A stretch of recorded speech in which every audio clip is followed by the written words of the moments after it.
about to go live. Hit the track and do your dance like you paralyzed. Bring it back and turn method to the house, baby. It's Tingle and Code from 7 to 9. Come keep with the show. It's the new era. Let's get it, let's go. From 7 to 9. It's Tingle and Code.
All right, good morning and welcome in as we are back here on this Monday morning, a fresh new week as it's SEC Media Days week.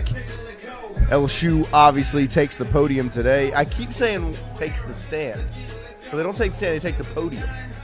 Where are you catching backlash from this from? That's not backlash. I'm just saying, to me, if I was saying LSU's going to take the stand, it sounds like it sounds like court. Yeah. LSU does take the stand occasionally. LSU's going to take the podium. Yes. But good morning, Lloyd. Good morning. To see you. How was your weekend? Excellent. What happened? What was on the docket? Nothing. Didn't do a thing. But, oh, Gronk, obviously, before the week goes crazy, but now apparently he's based in Elmo now, who has also gone crazy on Twitter. I saw Christian did send a screenshot of Elmo yesterday. And, he started off being so sweet. Yeah, Now he's not. He's been timeout, Elmo. Will not quote what Elmo had to No, say. it's not Tickle Me Elmo anymore. Bad. It's bad Elmo. But that's about it. Christian said, I was like, this can't be real. It's so real. then I went to do the research, of course. Right. Real. It's real. Bad. Real bad. Yeah, so I played college football 26. I bit the bullet. Yeah. And obviously, I paid for like the extended version, but didn't really get into it until the weekend, so I could have saved $40. But that's okay. We are 5-0. Me and Kinfolk got going over the weekend. Dwayne Pickle, your LSU head coach, is crushing it. Yeah. He's coaching in jeans. There we go. And I did see the jeans option. he looks like just a disgusting human being. But he's not fat. I expect nothing less. He's just gross. I But expect nothing less. good old school sleazy recruiter. Yeah. We're doing good. LSU's in good hands. Brown paper with some McDonald's bags. Yeah, it turns out, like, the dumber you are, the easier the LSU job is. Like, don't overthink it. Yeah, I mean, we've kind of seen it. That's what I'm saying. I mean, shout out to Nick for being the one that wasn't dumb, that got kind of the showed everybody the everything path. put in motion. You know, this is how it works. The blueprint's there. And then anyone on God's green earth, if you could follow directions, can run it. If you can follow directions for one season, that's all you need. Immortality. Yeah, no, I mean, you're good. So me and Dwayne Pickle, DP as we call him, is just following the path. There you go. So that's my weekend. How was Shout yours? out. My weekend was good. I'm working on getting it figured out so we can stream some EA College Football. I ordered some things, getting it all figured out and handled. But it was a good weekend. Had a little birthday shindig for our guy Pierce Patterson. It was his birthday last week. Shout out Pierce. And so we did a little surprise birthday party. Ended up playing cards for 3 hours, which was actually kind of fun. Because I was going into the event saying, I don't know how long I'm going to stay here because I just don't know what we're going to do after the surprise and we eat and everything. Like, I don't know what. Right. There's no birthday cake or Party. Party or nothing going on. Like, we're just going to hang out. Well, somebody pulled out a deck of cards and I was like, Strip poker. I'll play cards. What'd y'all play? We played BS. Love that. Great game. Presidents and Assholes? Do what? Presidents and Assholes? No. That's a great one, too. Spoons we played, which is great with a room full of athletes because it got like We're diving over the table. yeah, like table's dead, like table's gone. They're fighting. Like table's broken. Just because you touched that spoon first does not mean it's your spoon. Does not mean it's yours. Pierce's girlfriend got a broken nail. Pierce was like, "Part of the game. Sorry, Yeah, tough it up. it's my spoon." It's my birthday. It was funny, and then peanut butter and jelly, which I don't know if you've ever heard of that one. Mm-mm. It's also kind of a competitive game where it's like it's kind of like spoons where you're trying to get 4 of a kind, but you have a partner. And so you and your partner, devise a plan. You'll have a secret like signal. And so when you get 4 in a row, you have to do your signal. And if you see your partner do the signal, you say peanut butter. Now, if you think you caught someone else doing the signal, you say jelly. So it's kind of like a sneaky where you're like always looking around trying to see if somebody's like doing one of these. Oh, one of these. So like ours was not one of those. Oh. Like mine was get 4 in a row. It's check. What is that? What is that? Oh, dude, we got an iRobot down here. Are you serious? Fuck yeah, buddy. Let's go. That scared That me. beats you. Oh! Oh! Can you get the camera on that? Oh my gosh, my heart is Scared the pounding. shit out of me. Is it going to vacuum up some of the cords? I hope not. Get out of here. Dude, bruh. There is a Roomba. The Roomba. DJ Roomba's on Right the loose. by Lloyd's foot, and he accidentally stepped on it or something, I started it. and it's now going buck wild underneath the production table. But it's got cords, Lloyd. It's got cords. Turn it off. That's it. It's dead. never You a killed dull it. moment on this show. Oh my word! And Welcome in. When she started speaking, I didn't know what it gave me a was. heart attack. It sounded But, like we had like a speaker, like a conference call. Yeah, I didn't know And what was like, well, that that's not was. for us. It was. It's for my Sounded team. like the Purge. Good Lord. For the next 24 24 hours, all crime is legal.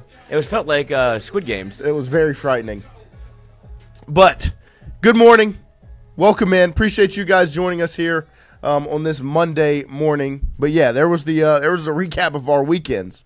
But a recap of the weekend, there was obviously a whole lot of news coming down over the weekend on Friday, right after we wrapped up the show, all the way into last night. Obviously, the MLB draft took place. This morning at 8 a.m., we will have Jason Armstrong of Inside LSU Baseball joining us over the phone lines to talk about the LSU players and recruits, commits that were drafted, and then what to kind of expect and look out for as the draft continues on today. Obviously, Kade Anderson is the first Tiger off the board. He goes number 3 overall to the Seattle Mariners, which was a surprise, obviously, that he didn't go 1-1 or 1-2. Two teams ended up passing on him. The first team, the Nationals, obviously go with a high school bat. And then number 2 overall, I think, was the Angels, and they selected a pitcher out of UC Santa Barbara. So still took a arm, just not the best one in the draft. But Kade ends up in Seattle. Congratulations to the Mariners and to all Seattle baseball fans, because you got a good one. We will get into more of the MLB draft results as the show rolls on, because there was a good number of LSU guys off the board, whether it's prospects or actual players from last year's team. Chase Shores, Anthony Ianson, Ethan Fry, the other names that go. Obviously, today starts the beginning of SEC Media Days. Oh, and real quick. Sorry, he'll get to throw a big dumper. Do what? Kade will get to throw a big dumper for Seattle. Yes. That's exciting. That is awesome. I mean, it's going to be sooner rather than later that he's up there throwing. He'll be the first one probably to make it to the big leagues out of those 3 picks. Yes. I would imagine. I think so. And he's the most pro-ready, and you've heard Jay say it pretty often. Yeah, not only him, he also said it about whenever Chase Shores got drafted. He was like, big leaguer. Like, don't be surprised whenever he gets called up. Yeah, I mean, quickly. He was the second player off the board. Second LSU player off the board. Goes 47. I think Ianson was 87, which was unbelievable that he dropped as low as he did. And then Fry goes 95. But like I said, today marks the beginning of SEC Media Days.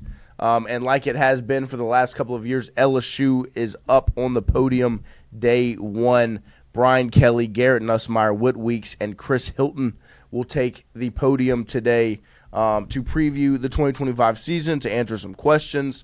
It's going to be very interesting to hear some of the questions that are kind of asked to more BK than anybody else.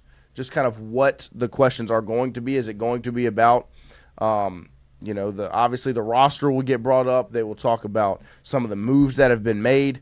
And speaking of those moves, you saw one announced on Friday as LSU hires Ohio State's director of, personnel.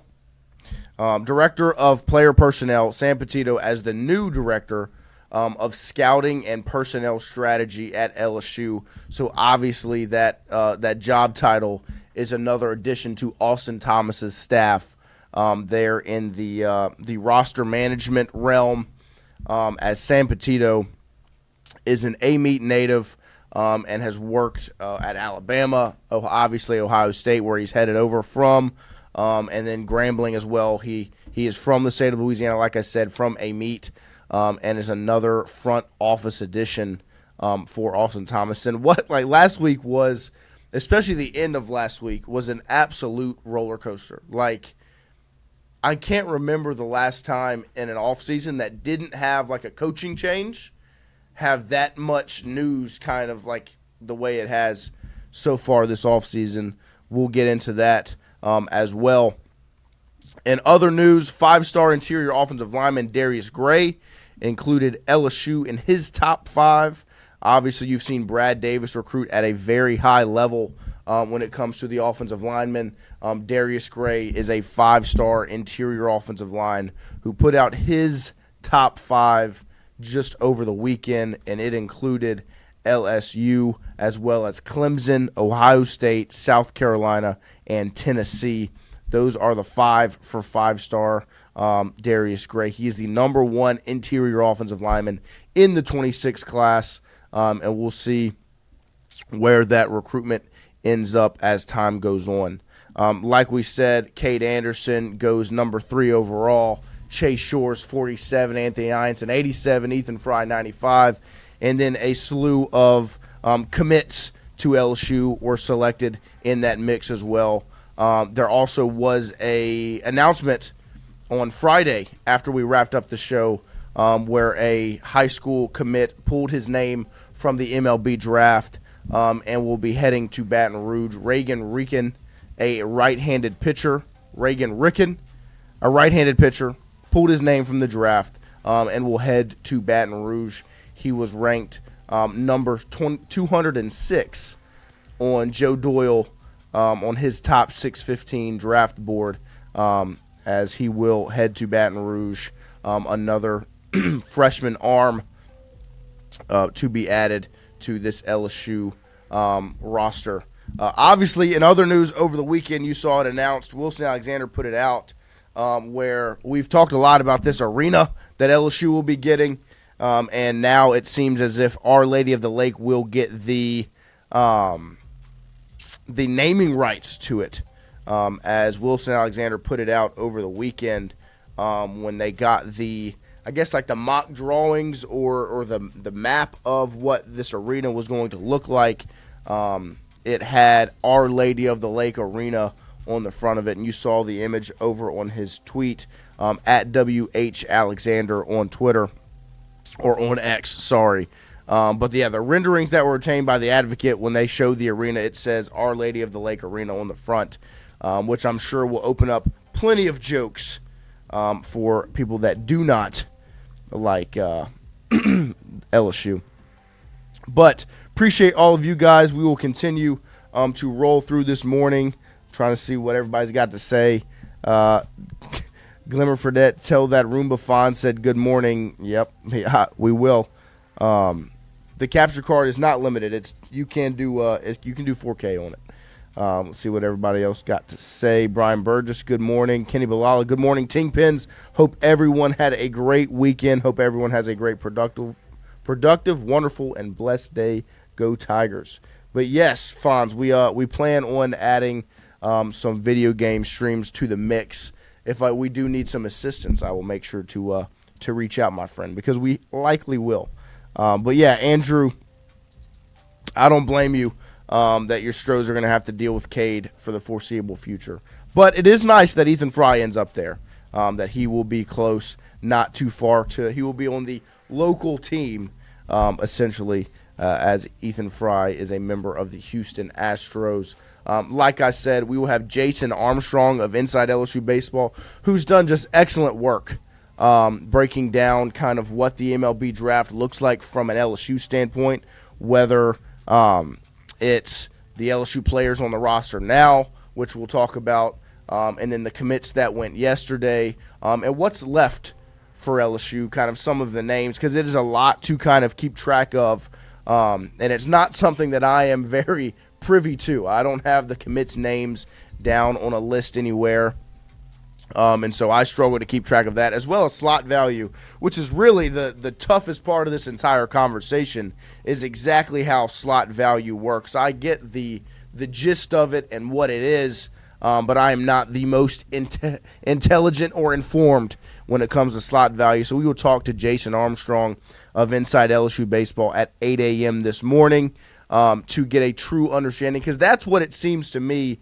The reasoning behind Kade not going 1-1 was it looked as if the Nationals saved a good bit of money going with the high school bat rather than Kade Anderson, because I believe the slot value was something close to $11 million if they take Kade 1-1, and instead it was under $9 million for the high school bat. So that makes sense. From a standpoint of just trying to save money. Now, it doesn't make sense in totality. You had the opportunity to get the most pro-ready pitcher in the draft, the best player in the draft, and you pass on him to save a couple bucks whatever. But it is we'll get a better understanding of all of the dynamics when Jason Armstrong joins us to discuss the 4 Tigers that were drafted and the high school commits that were drafted, and who to keep your ears and eyes on as the draft rolls on. If LSU can get some of these guys to campuses. Obviously, I said Reagan Ricken pulled his name on Friday from the draft, a right-handed pitcher. And I don't know if y'all saw the pictures from like the dinner that LSU had. Ricken was in town for that and enjoyed the dinner with some of those other high school commits that LSU has. Charles County Matters, saw you tweeted at us yesterday, but yes, I live in D.C., and the learners are cheap. Research their malls across America. Yeah, no, I mean, obviously that was their mindset. You made me privy to it yesterday. That was their mindset of they're trying to save money. I mean, instead of spending the $11 million on a guy that is definitely worth it, let's save $2.5 million and get the high school back. And look, it's not a diss against the guy that they picked. I mean, I don't really know him because I'm not an MLB draft guy. But from what I read after I saw it, because I was very intrigued after Kade did not go 1-1. Like when I got the notification on my phone that he was the 3rd overall pick to the Seattle Mariners, I was like, timeout. Kade Anderson was not drafted 1st overall? Who was? So then I found out who it was. I went and read into it, and obviously he was very high on draft boards. He was going to be an early selection regardless. And the Nationals had him high on their board. But it truly does seem like it wasn't a situation of we think this guy is better than Kade. We think this guy's a better fit than Kade. Eli Willits, the high schooler, a shortstop out of Oklahoma. I don't think it was a case of this is a guy we think is the best player in the draft and we want to take him rather than taking Kade Anderson. It really does feel like they were able to get him for lower than slot value, and so that's the move they made. Like Charles County Matter says, that they spent the money, and they spent money, or they saved the money rather than spending the money. But I think the Mariners are a better spot for Kade than the Nationals, obviously. It would have been cool to see him and Cruz on the same team, but out of those top 3 teams, the Mariners, the Angels, and the Nationals, we've seen the Angels obviously not be able to perform and take care of their talent and build teams around generational athletes like Trout and Ohtani, who ends up leaving for the Dodgers. I think the Mariners will be a good spot for Kade, and I'm excited to see how his career ends up prospering. And like we said, Jason Armstrong will be here at 8 a.m. this morning on the phone lines to talk about slot value, commits names to keep your eye on for the rest of the draft, and obviously discuss what transpired yesterday as LSU saw 4 players selected and commits as well. Watch out now for Tennessee. They had 8 people selected? They did. They had quite the number. Draft. They had quite the number of players selected, and good for them. Hey, you had a lot of talent on this team. You had 8 guys go in the draft. Well, what do you have to show for it? But you didn't. You won the draft. You didn't make it out of the Super. You didn't make it to Omaha. And congratulations, Tennessee, for having 8 players selected and for winning the draft. Congrats to you, but I'm just sorry they don't build intimidators for most players selected on day 1 of the MLB draft. You know what they build intimidators for? 8 national championships. 8 national championships a lot of times. The Twitter, the burnerverse for Tennessee baseball is very odd. It's like they've embraced this, that they're all trolls. Yes. Well, I mean, that's just they they're not handling this well. No. Not at all. I mean, look. But they're all like this. Yes. Did Tennessee play a factor in the sport becoming more popular over the last 5-6 years? Yes. It would there's no way of saying they didn't because they are a premier program over the last 5 years. But this mindset that Tennessee is the standard and the reason college baseball is what it is, is laughable. And the fact that the entire fan base has just accepted it, grabbed onto it, and will say it regardless. Like Lloyd said, essentially just being trolls. Like, there's no way around it. What does this one say? 2 draft picks in 2 rounds from a champion is nasty work. Clearly nobody has faith in Jay's ability to develop talent, unlike the star of tonight's draft, Tony Vitello. I mean, look. At what's this guy's at? Go Vols 0908. Ball tweeter. Go Vols 0908. If that's how you want to get your wins, if you want your wins to be on draft day and sit back and say, hey, Tony Vitello develops talent. If that's what you want your calling card to be, good on you. I would prefer my head coach's calling card to be what, Lloyd? Championships. Winning championships. How about 2 of the last 3? You want to talk about developing talent? Did anyone know who Paul Skeens was before he got to LSU? Not really. I mean, he was a good player. Yeah, he got to play on the USA, 18U team, whatever.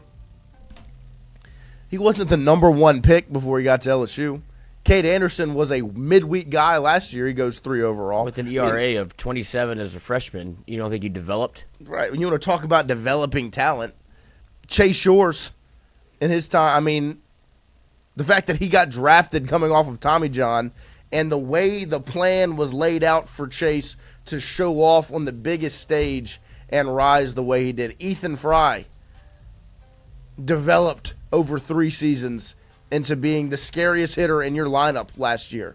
Like, hey, congratulations to Tennessee for having 8 players drafted. I'd rather have 8 national championships on my billboard in right field.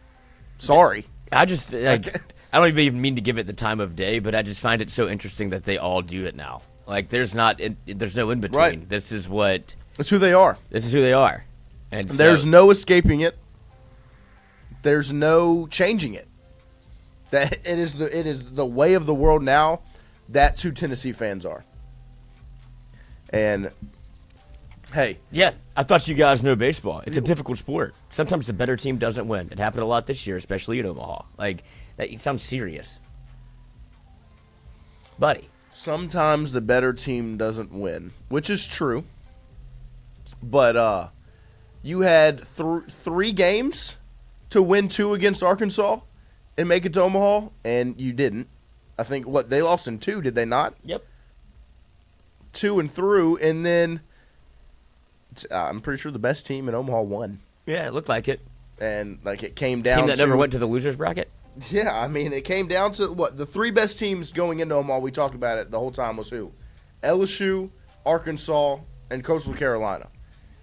LSU beat Arkansas twice, didn't lose to them once. Beat Coastal Carolina twice, didn't lose to them once. So, hey. I digress. Congrats on your 8 draft picks. Seems like you did less with more. Less with more. Yeah, I mean, that's pretty. I mean, you did. I mean, you had 8 draft picks on day 1, and you did not make it to Omaha. Cheers to you, my friend. Yes. Congrats. Go get 'em, Vols baseball. But whatever. I mean, we'll have Jason Armstrong talk about LSU, the real standard of excellence in college baseball. As it doesn't matter how many players get drafted on day 1. They've all got rings on their fingers. Some of them got 2 of them. Mm-hmm. Ethan Fry goes number 95 overall. Guess what he's got? He's got a ring for each hand. Jared Jones. Jared Jones is going to have a ring for each hand. Chase Shores. He's going to have a ring for each hand. The hand that's in the glove and the hand that throws 107 miles per hour across the plate. And a 102. Come on now. Just two claps for this morning. The first one is the Ashton Stamps Christian Fulton pictures were awesome. Like, I don't think I ever fully made the connection in my head of, Ashton wore one at Rummel, probably because he was in middle school watching Christian Fulton be one of the best defensive backs in the country, and then in high school, and then watch him at LSU in number 1 again. And now Stamps wore one in high school and is wearing one at LSU. It was pretty awesome. That is awesome. I don't think I ever truly made the connection in my head until I saw it, and I was like, oh, wow, Rummel Raiders. Hey, if you get you a Rummel Raider, you got yourself a player. You got yourself a dog. Mm-hmm. And look, and this also, I want to wait, 2 claps first. 2 claps, ready. Also brings up the discussion, we are getting the high school football coverage kind of underway and designed, and Rummel right now is on the tentative schedule as they take on Edna Carr in Week 10, the final week of the regular season.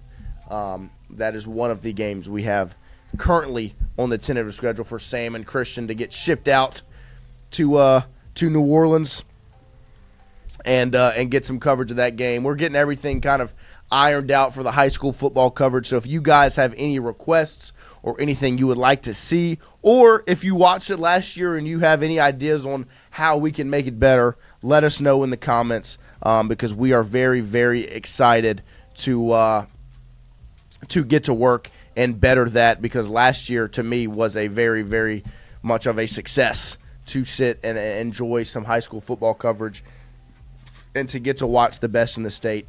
And the talent in the state this year is extreme, and so we're very excited to get into that. Next up on the 2 claps is Jeremiah Fears, the Pelicans' number 7 overall draft selection. Look, he did not shoot a good percentage in their second summer league game, as he was 5 of 21 from the field.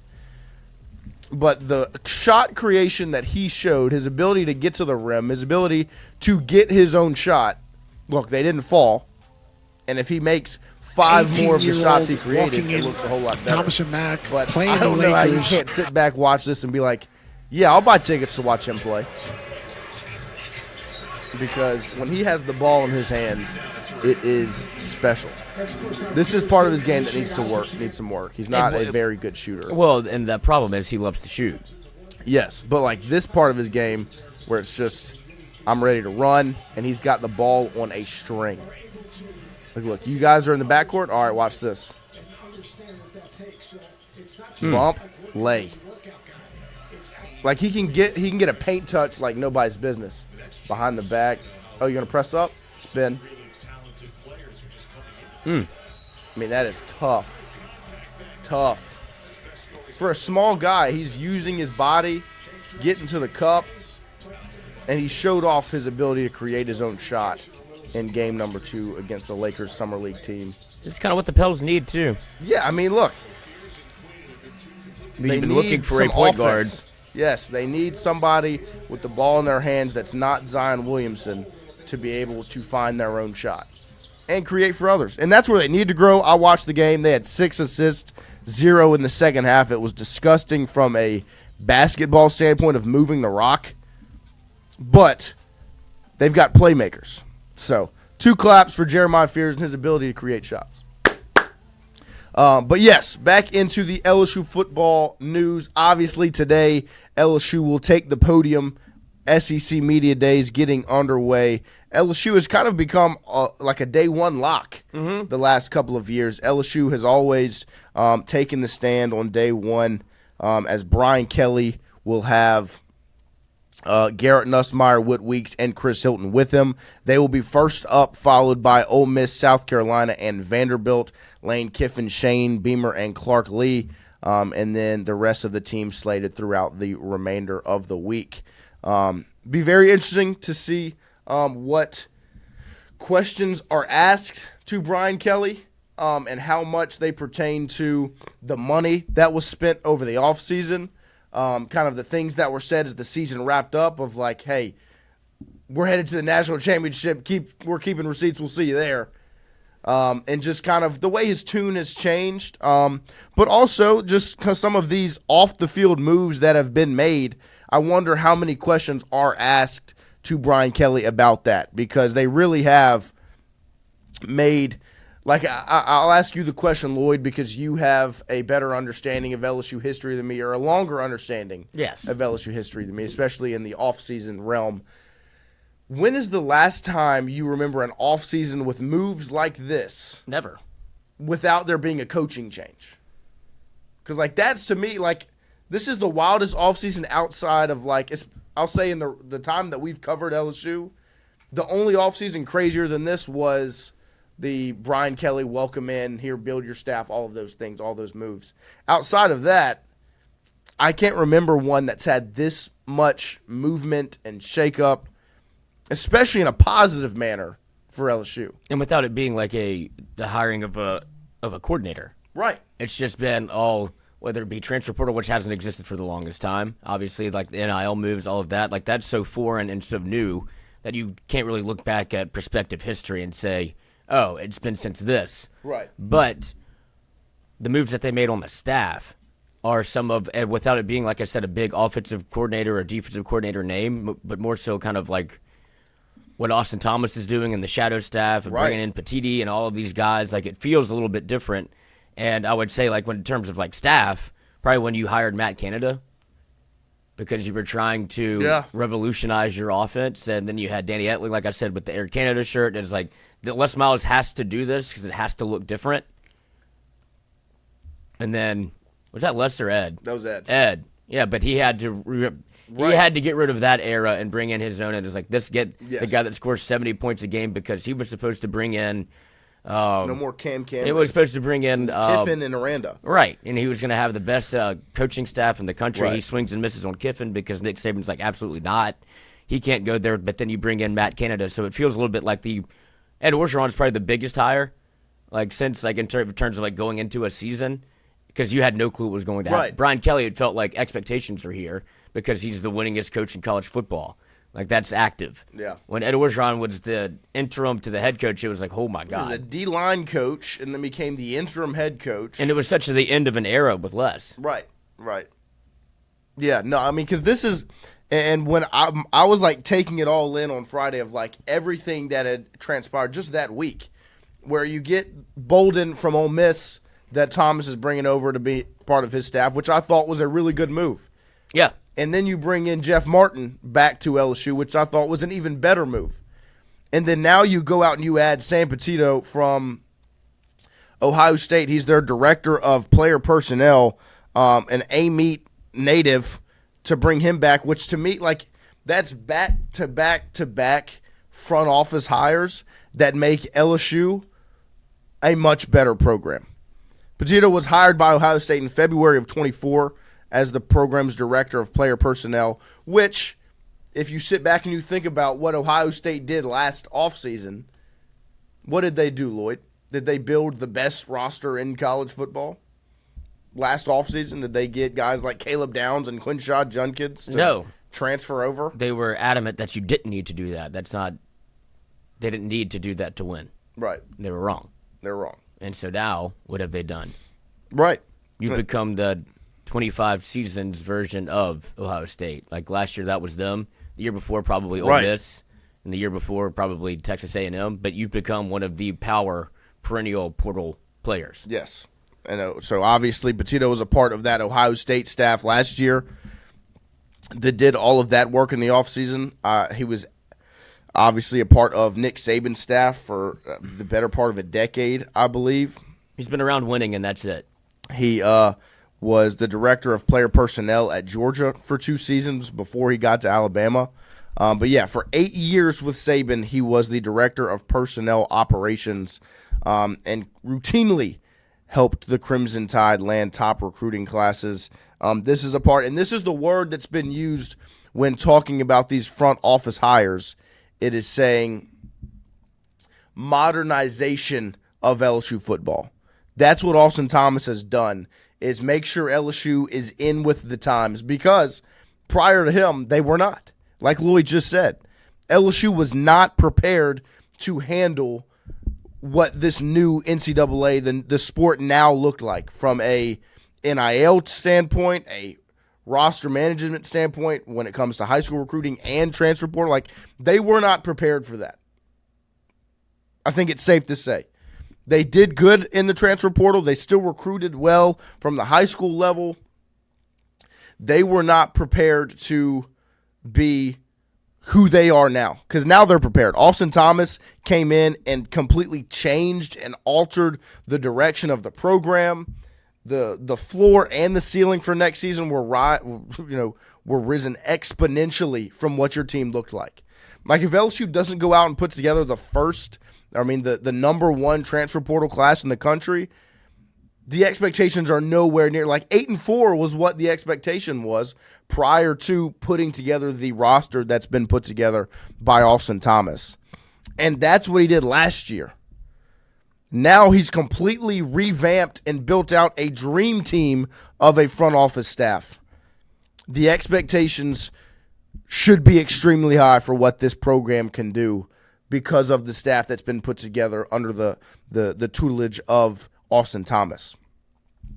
A little more about Petito. The Amite native played a part in the Tide landing former Louisiana 5-star recruit Devontae Smith out of his hometown, and his relationship with current Baton Rouge 5-star Blaine Bradford is notable given Bradford is committed to the Buckeyes as part of their 2026 recruiting class.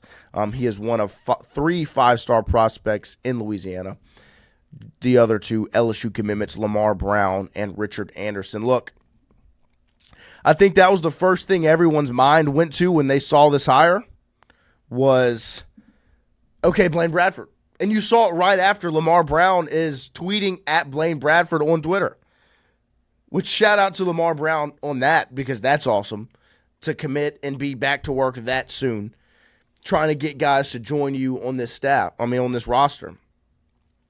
That's the first place any reasonable fan that's looking at this saying, okay, LSU just hired Ohio State's director of player personnel to be a part of their new staff. What's your first thought going to be? Oh, Blaine Bradford's at Catholic High School in Baton Rouge and is committed to Ohio State.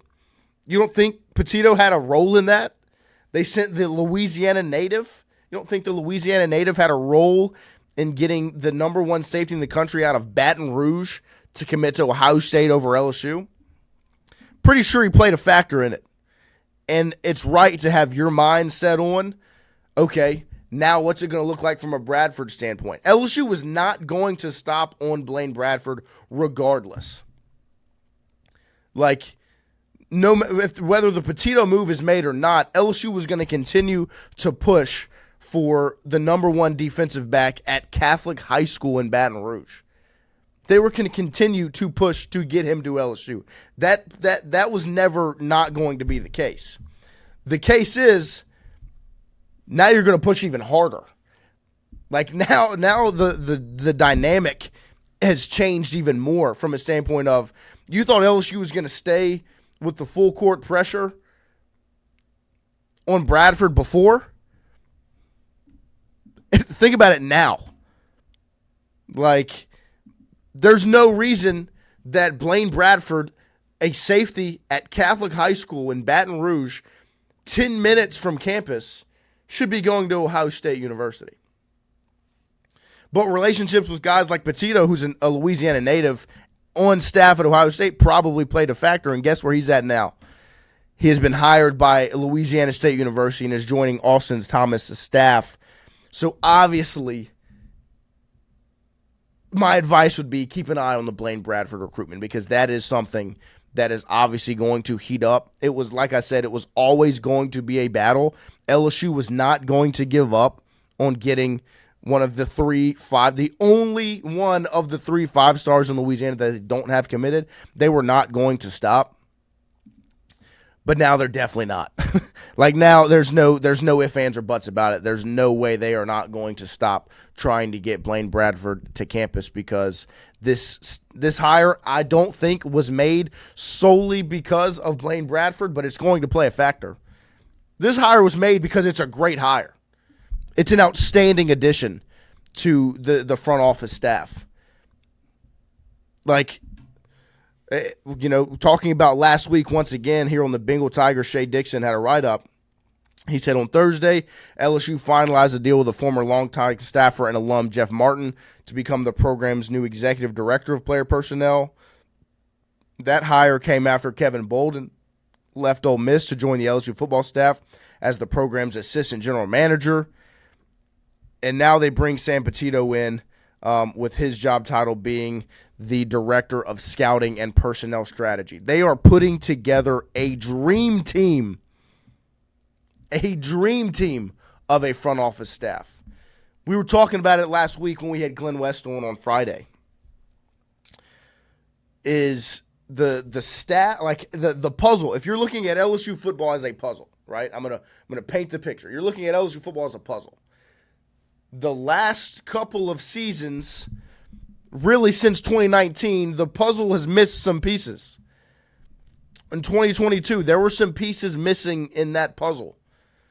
You didn't have a handful of pieces that you needed to be the best version of LSU. Now, you were able to make an SEC championship game and defeat Alabama at home and all these things. You were able to overachieve, in my opinion, year one. Year two, in 2023, you were missing a fat puzzle piece, and it was your defense. Like the on-field staff, from a defense standpoint, you were missing a big old piece of that puzzle. When the puzzle looked like it was on. Now, if you're looking at the puzzle that is LSU football, you've got a piece here that is the on-the-field coaching staff. It's there. From Blake Baker to Kyle Williams to Cortez Hankton, Joe Sloan, Frank Wilson, Kevin Peoples, go down the list. The on-the-field staff is there. From both a coaching standpoint on the field and a recruiting standpoint, these are guys that are all bought in on recruiting. The front office staff, they are building a dream team of a front office. That puzzle piece, click that one in. Roster, the best roster LSU's had since 2019. The deepest roster LSU's had since 2019. You can click that piece into the puzzle as well. The puzzle is coming together, and that is only adding pressure to 2025. Because it looks like from an on-the-field coaching staff, from an off-the-field staff, from a roster, and then you also have the last puzzle piece. Click this one in. You've got money, and you have a strategy to spend it. You are now alive and well in the NIL, revenue sharing, all of these things. You are now alive and well in that game. And you've seen it consistently over this last offseason. And the staff that you have from a front office standpoint is not stopping anytime soon. Austin Thomas revamped LSU by, in year one. Now he's building out his staff in a powerful, powerful way. And if you think that's what Austin Thomas did before in the first year of his plan, just sit back and wait. That's why there's more pressure on this season, because you can't screw this up. This is as good as it can get from just a pieces coming together standpoint. You've got a great roster. You've got donors that are willing to give you money, and you've got a strategy to spend it. You've got a front office that is building that strategy to continue to grow and become modernized is the word. And then you've got an on-the-field staff that's committed to putting out a winner on the field and developing talent, but also hitting the recruiting trail and continuing to build your roster. Yeah, because for such a long time, you've had Austin Thomas be in and around your staff this is his third stint at LSU, correct? Mm-hmm. He started in 2016, first person to ever be named a general manager, but it was like, what does that mean? What does it mean? What do you do? Aside from, obviously he was able to go out and recruit at some points because you had a very elderly staff. I think Pete Jenkins was on staff, and he couldn't hit the road, so Austin Thomas was elevated to be a member of the staff that could also recruit, and he goes and gets Jacoby Stevens. You saw how he did help you in that world, but it felt like, what's a GM do if you don't have NIL, if you don't have scholarships to kind of manage and numbers to crunch? And now it seems like this is the perfect person and the perfect position with the way that college football has changed, because this is what he does. The way that college football changed forced Austin Thomas to be able to do the thing that he's been trying to do all along. And now his job title, Thomas serves as sports administrator for LSU football and is responsible for the program's overall operating procedures and efficiency, including daily operations, budget, finances, staffing, roster management, and personnel, among other key duties. And it's very clear who is in charge of all of that now, and it seems like all of these hires are very much the vision and the direction of what LSU is supposed to be, and Austin Thomas gets that to a T. Yes. I mean, LSU is one of the premier spots and programs in college football. This offseason, they have been taken from here to here. Yes. The next level. they've always been a premier and a power. But there's been a lot of times where it's been like, hey, look, Alabama under Saban can win it every year. Ohio State can win it. Like, LSU is just one of these ones that's every now and again they'll pop up. They'll have a really good team. LSU's building it out to be a perennial year in, year out. No, this isn't just a team that's going to have, every decade just one really good team. They've got a staff that's putting together an ability to be the cream of the crop year in, year out. Did you see the tweet that I put out, Lloyd? They got some pretty good traction, actually. I was surprised. The image with the Burrow picture from the UCF game. Oh, yeah. There were some people that didn't really understand it, but I just want to put it up on the screen for a moment here because there were some people that were confused, and I was like, It's not a bridge too far. It's a good analogy. That's what I thought. I was like, I think enough people are understanding it, but a lot of people were like, "Do you not see what LSU's doing?" I was like, no, "That's what I'm saying. We're on the same side. I promise." Oh, 32. You almost got ratioed, but 2.2 thousand likes. I think you're fine. But I feel like what this picture is saying is, if anyone doesn't remember this 2018, or I guess it was in 2019, the bowl game, the Peach Bowl. No, it wasn't the Peach Bowl. It was the Fiesta Bowl, I believe. LSU versus UCF, where Burrow throws a pick six. Is it the Fiesta Bowl? That's what I think it was, Fiesta Bowl. Throws a pick six and then gets cracked back, blindsided by this guy. And what happened after that moment will never be witnessed again in the history of college sports.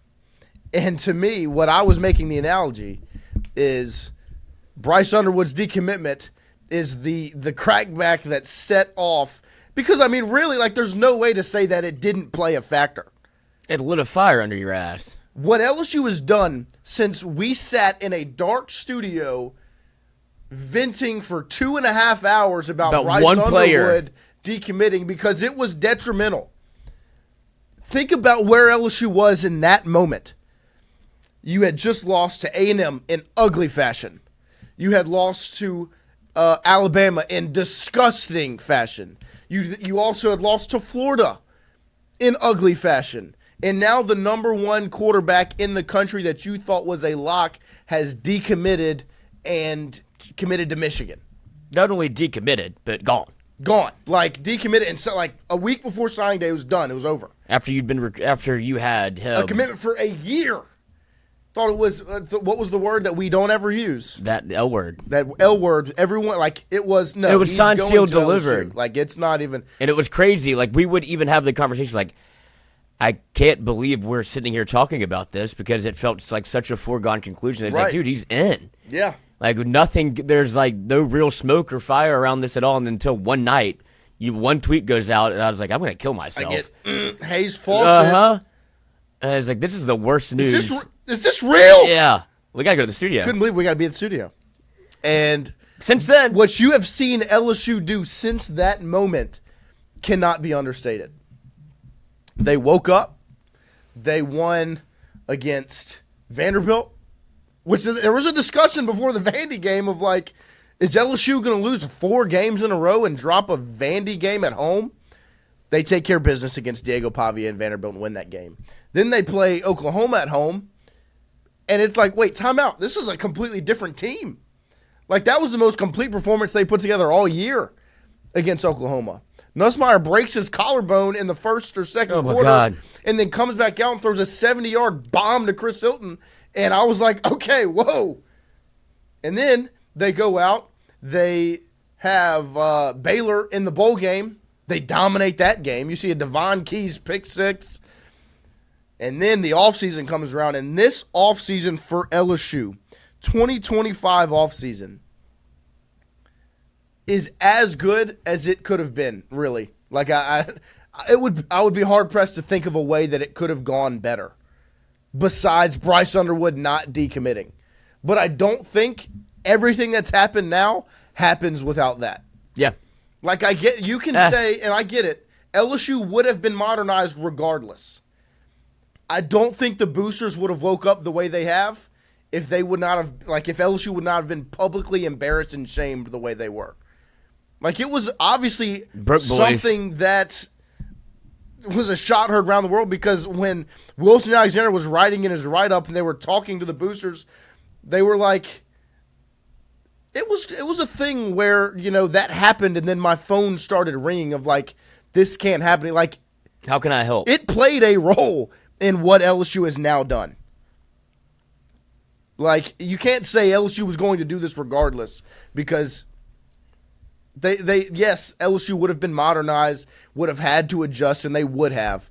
The aha moment was being publicly shamed and embarrassed like that. Yeah, it's not just you can no longer get the number one player in the country based off of just recruiting and trying to sell the old. It did make you.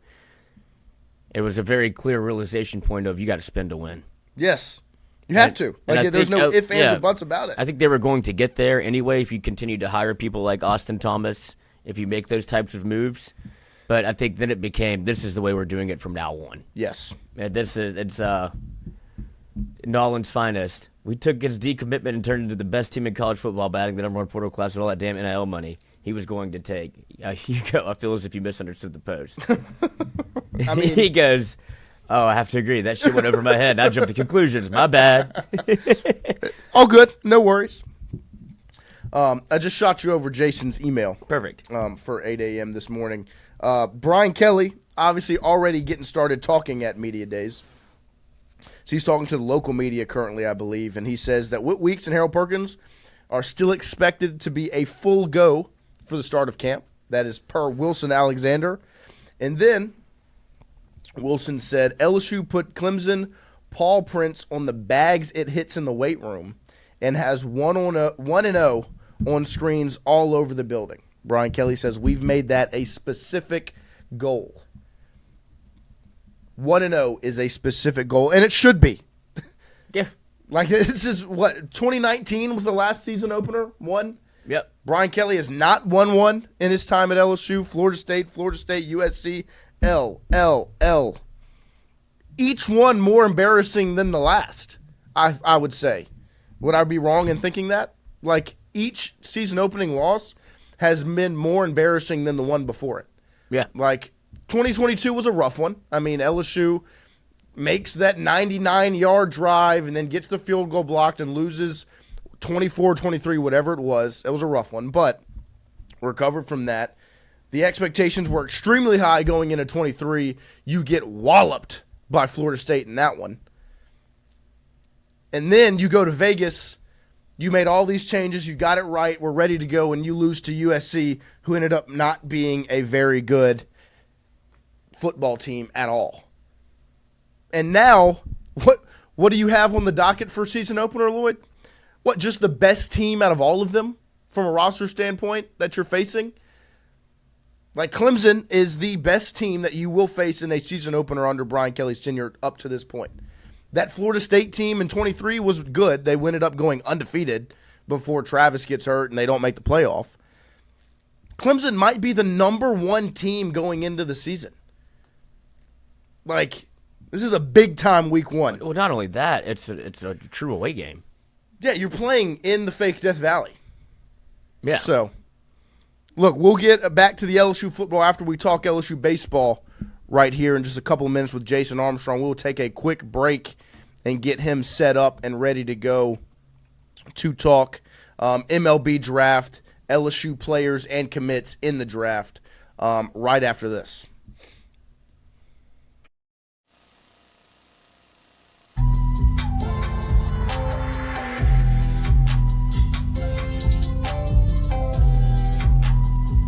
When it comes to your home, the roof over your head matters. At CAS Roofing, we don't just install shingles, we build peace of mind. With years of experience and a commitment to craftsmanship, our team shows up on time, gets the job done right, and treats every project like it's our own home. Whether it's repair, a replacement, or storm damage that caught you off guard, CAS Roofing is ready. We're local, we're dependable, and we stand behind every nail, every shingle, and every promise we make. Because at the end of the day, it's not just about roofing. It's about protecting what matters most. CAS Roofing, built on trust, backed by quality. Hey Tiger fans, when you're traveling through Natchez, Mississippi, make sure to visit Tom and Wright Granning at Go Mart and On The Go Deli, where you can fill up your tank and your belly. Go Mart has clean restrooms, community coffee, an awesome beer cave, and a great selection of anything you may need on your trip. Located at 4 Sergeant Prentice Drive as you're entering Natchez on the left. Also stop by Wardo's Po' Boys at 309 North Broadway on the beautiful Natchez Bluff, where the Po' Boys are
All right, welcome back in here. Hour number 2 officially underway. We will get back to LSU football later, as it is LSU baseball time. If you missed it last night, 4 Tigers, current Tigers, were selected in the MLB draft as Anderson, Shores, Ianson, and Fry go, and also a slew of commits. We are joined by Jason Armstrong of Inside LSU Baseball to discuss last night, and also get you ready for tonight, what you need to look forward to, some names you need to be looking out for from a commit perspective, and hopefully give us a better understanding of why Kade Anderson drops to 3 instead of going number 1 overall. Jason, good morning. Thank you for joining us. Yeah, no problem. Good to be with you guys. How's it going? Doing well, doing well. We'll just get it started here. What were your takeaways, your major takeaways from night 1 of the MLB draft last night? Well, I think just the first pick kind of set the tone that it was going to be kind of a wonky deal.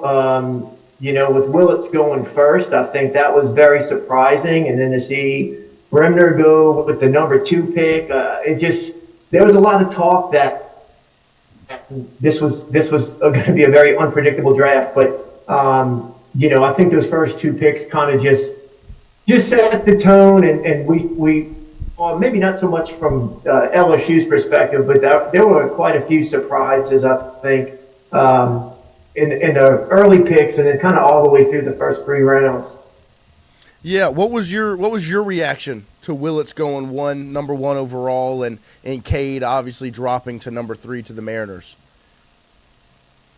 Yeah, what's so fascinating about the MLB draft, it's just it's unlike any other draft, and there's so many games being played, and who's willing to sign for what, and bonus money and slot values, and so my immediate thought, which I don't know if this is right or not, was that okay, this must be one of these deals where they can get Willits for maybe less than what the slot value is at the number 1 pick, and maybe that's the only reason. But then just kind of listening to the analysts speak, it sounded like that's really maybe the player that they liked at that position. And, it's all about projection, and he's a young player that's very good.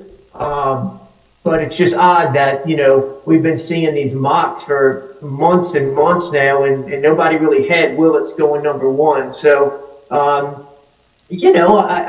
I mean, Anderson going number three, I mean, that's pretty good. Right. So, it's just all about what did that team, need at that particular time. And if we're being honest, Seattle is a great place for Kade Anderson to go. I mean, those guys can pitch. So, getting picked at the top is a nice feather in your cap. But, Paul Skeens is sitting there in Pittsburgh right now, and that's not going to, that's not too much fun for him. Yeah, the next player I want to talk to you about is Anthony Ianson, obviously the other LSU ace from this past season. He drops in the draft to, I think it was pick 87 to the Red Sox. What was your reaction to seeing Ianson kind of slide down the board, and what's your thoughts on him ending up in Boston? Yeah, I mean, I think that's a great place to go. It's an organization that cares and great fan base. So, I mean, I wouldn't be too upset if I was Ant, but it's difficult. Like, this was such a weird draft, and even going into it, and so it's a lot of people had it projected maybe in the second round or in the comp B round or. So, once he slide to the number 87 pick, I mean, if you think like last year, those two LSU starters, Gage Jump and Luke Holman, I think they went like pick 73 and 74, something like that. It was mid-70. It was before the third round. It was in that one of those comp rounds, I think.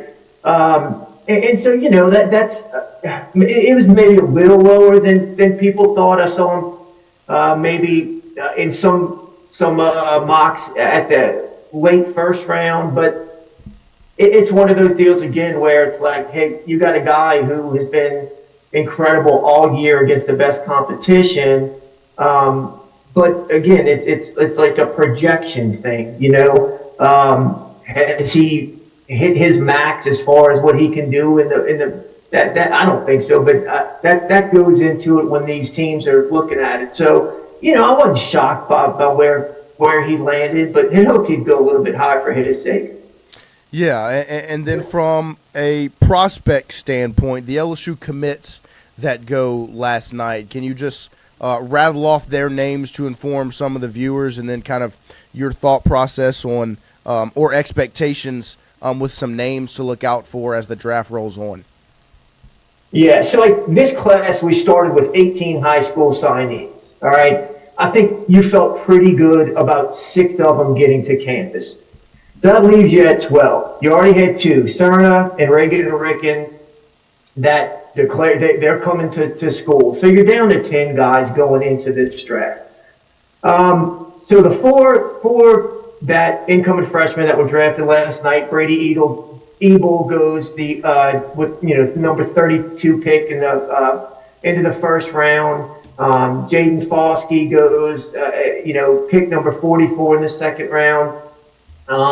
Quentin Young goes pick number 54 in the second round, and then Dean Moss goes with the 67th pick in that supplemental second round. So those are the 4 guys that lost, but that got drafted last night. I mean, if I'm being candid, going into this thing, I thought 4 guys were definitely going to get drafted last night. So I know as you're watching that, it's very unnerving and going, man, LSU's losing all of their players. But I think that it was that was to be expected. Now, the one that surprised me, and I guess the one concerning thing is all those names I just rattled off, those 4 guys that got picked, they're all position players.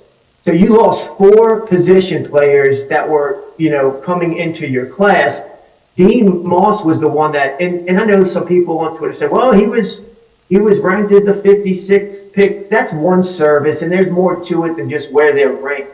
I really like Dean Moss's chances of getting to school. And I think, honestly, because of the draft, and it just wasn't a ultra talented. When I say that, I mean compared to other drafts. And that's a guy I don't think gets drafted in the second round, any of the last few drafts. And he winds up on campus, but I don't blame him. I mean, he gets $1.29 million. It was the slot value. So that was the one that surprised me, was Dean Moss getting drafted that high up.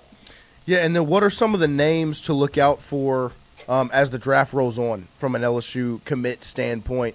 Who should the viewers be looking to see if these names get called or where they'll end up?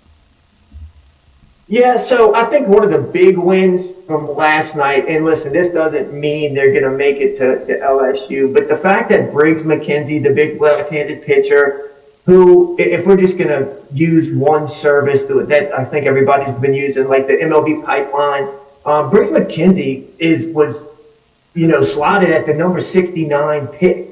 And so we just completed picks 105 last night. So Briggs McKenzie is still there. He's a big left-handed pitcher that is like first-round talent.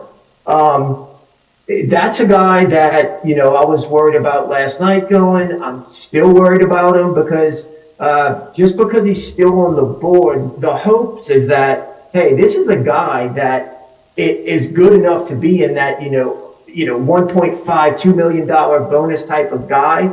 And now, I mean, you're starting the fourth round and the slot value $722,000. Is this a guy that believes in himself and can come back to go to school and in a couple of years sign in the first round? The other thing you have to worry about is there are instances, I mean, it happened last year with, a high school pitcher or even Dakota Jordan where they were picked in the fourth round. Maybe the slot value is only $450,000, but a team was willing to pay him $2 million. So you still have to worry about that. Miguel Syme, who's the 86 prospect, he's the big right-handed pitcher that throws 101.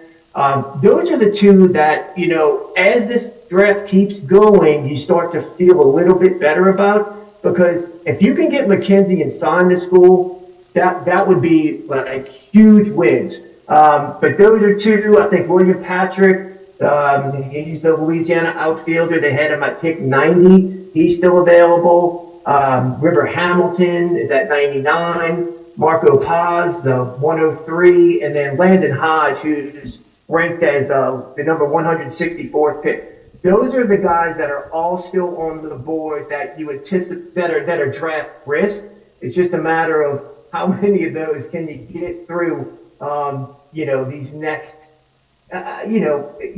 certainly if they go within the top 10 rounds, they're probably gone. But for our sake, if they make it past there, your odds start to go up a lot. We have a question from the chat. Sabrion Green asks, ask Jason, does he think any of the LSU players in the draft from the team could return? So I guess, if we're talking about guys that could be drafted, so I would think a guy like Danny Dickinson, no, I don't think so. And y'all throw names in if I'm missing anybody. Jared Jones, I mean, I don't think so. I mean, that's not a guy I would think, that he would return. Jacob Myers, I think that's a guy who's just ready for pro ball. So I don't see any guys like that. So I guess the ones you're watching is okay, what about a guy like Jaden Newt? What about a guy like Zach Howland? I mean, those are players I felt would return regardless. So, no, am I missing any guys that I mean, Chris Stanfield, I think, is a name that's come up a good bit.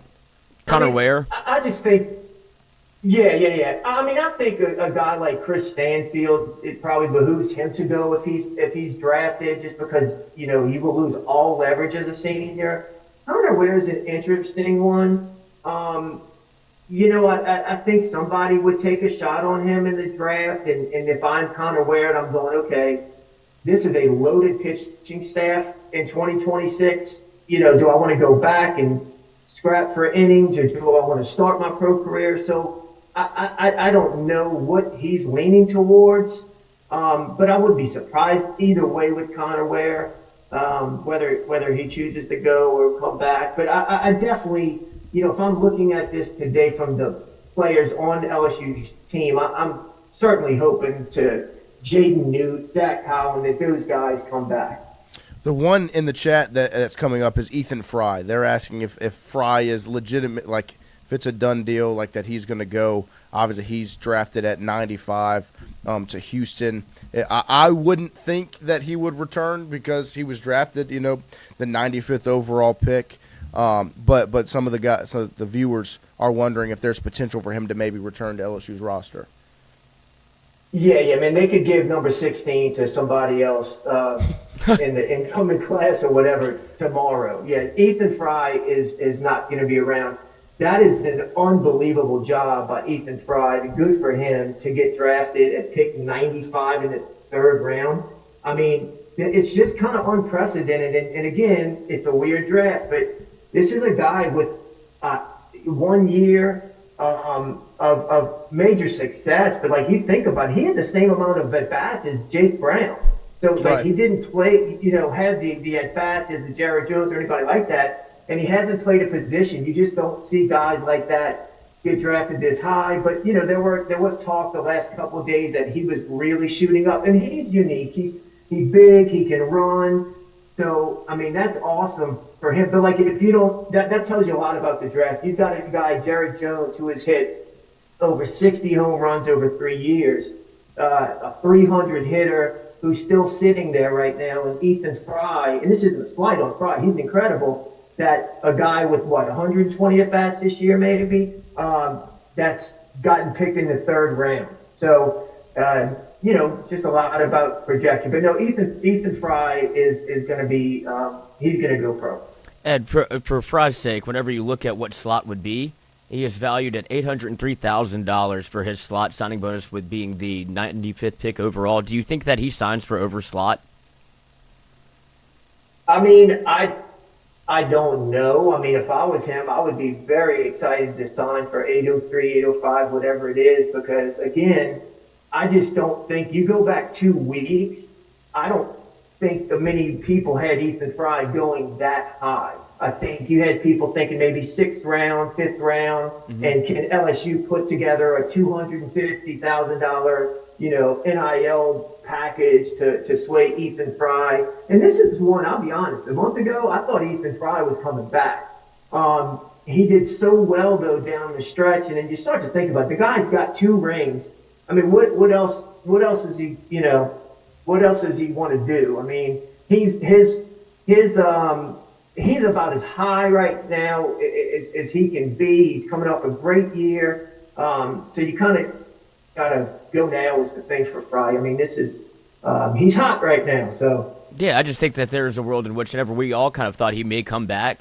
I mean, going in the third round versus coming back, proving you can play in a position at LSU and play every day in the outfield, I think he would become a possible first rounder, if not a top 15 pick. No, that's true, Lloyd. I guess the only thing is that as a senior, right? Fry, correct me if I'm wrong, he would be a senior. Seniors aren't getting drafted in the first round, with that type of money. It just doesn't happen. And listen, the next year's draft is a very, very strong draft. I mean, that's another story. But as good as this recruiting class as LSU has coming in, wait till you see next year. So, yeah, I think this is a great spot for Ethan Fry.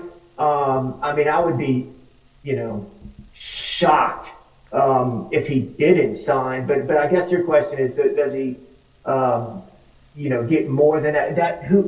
I don't know. Okay. I think that kind of works itself out over the coming days and week. But no, I'd be very happy if I was Ethan Fry. So, I mean, I guess that kind of opens the door to the question of what's LSU going to do with that third outfield spot now that Larson hits the portal. You expect, Fry obviously gets drafted. You expect Stanfield to be gone due to the draft. And so that leaves a spot, like you said, with Moss, he obviously gets drafted high. He was an outfielder that LSU had committed.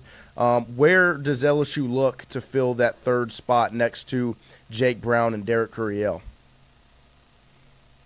That's the question. And you never want to rely too much on incoming freshmen. But listen, William Patrick if he makes it to school, which you always like the chances of a Louisiana kid getting to school, especially, as these picks go on this morning and he starts drifting, that is a guy that is a perfect candidate to come to school and really well and be drafted very high. He is an exceptional talent. I mean, he set all kind of perfect game records and all these showcases they do and all these combines they do. He's really, really good. So, but he's a freshman, But outside of him, there's still time for the transfer portal. There are players that are in the portal that we're waiting to see what happened in the draft. And then you just never know. I mean, we all say it. Look, just trust Jay. There are guys on that roster right now that we aren't even probably talking about that could, wind up being very good players next year and beyond. So, we'll see. But yeah, with Larson going and we anticipate Stanfield going. But listen, they're not surprised by this. Jay Johnson, right. Josh Jordan, these guys are not caught off guard by what's happening today. These are the most prepared coaches in the country. And so, they know what they're doing. And, you just want to finish this draft strong. You still have a lot of really good players that, LSU can get to school. I mean, a lot of them are pitchers, but still, LSU won this year with pitching and defense for the most part, so not a bad formula. I know that this is probably not the case just because of how it's been talked about previous to the transfer portal and players entering it, and Jay Johnson famously has said he doesn't negotiate with terrorists. But I do think that the way that the LSU outfield is shaken up will lead to the question of if Ashton Larson wants to return to LSU, would that be a possibility that they would explore? Yeah, and here's the thing with that. When Jay Johnson has answered that question before, I think his perspective was like, if I've got a guy who's, not one of these high character guys who's just trying to test the waters and then he wants to come back, yes, he's not with that. Well, that's not who Ashton Larson is. Ashton Larson is very beloved by the fan base, by the coaching staff. And I think Jay Johnson just honestly wants the best for this kid. And think about it. This is he got drafted, pretty high. I don't remember exactly what it was. But he's a very talented player coming out of high school. As a matter of fact, if you go back to when, that year, that freshman class, I want to say he was the highest rated recruit by perfect game that made it to campus that year.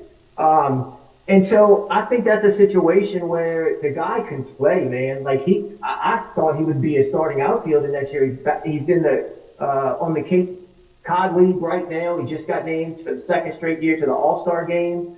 I think that's a deal where maybe, Jay would be fine with that. The same way he was fine with Nick Paul entering the portal and still going to the College World Series because Jay pulls for these guys. So yeah, I mean, and then if I'm Ashton Larson, I'm going, okay, do I want to go to Kansas or do I want to go back to LSU where I could probably be penciled in the starting lineup? So that's the interesting one, guys. That I'm very curious to see how it unfolds. Well, Jason, we appreciate your time and obviously all the insight. I tell you what, your draft coverage from an LSU standpoint has saved me. I had no idea what to be on the lookout for outside of LSU's guys that were on the team. From a commit standpoint, your updates and your coverage has been excellent. Oh, well, I appreciate that, guys. It's a fascinating time of year, and the season's over, but so much of what's happening right now is going to shape not just next year, but years to come for this LSU program. 100%. We appreciate your time once again and all the insight. We'll talk to you again soon. Absolutely. Y'all have a good one. Yep, you too. Thank you. There he is, Jason Armstrong of Inside LSU Baseball.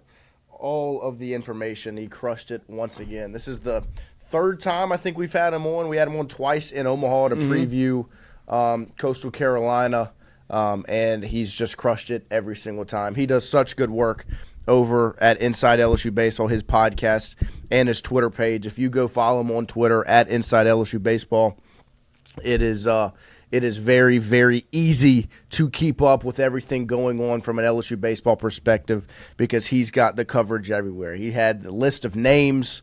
He did his MLB draft preview to let you know who to be on the lookout for, and he just let you all know just then. So be on the lookout for Briggs McKenzie and William Patrick as the draft rolls on. Lloyd played a little clip of Patrick showing off his ability and his athleticism there during the interview. We will take a quick break and come back, close out the show, talk a little more LSU football as SEC Media Days is getting underway.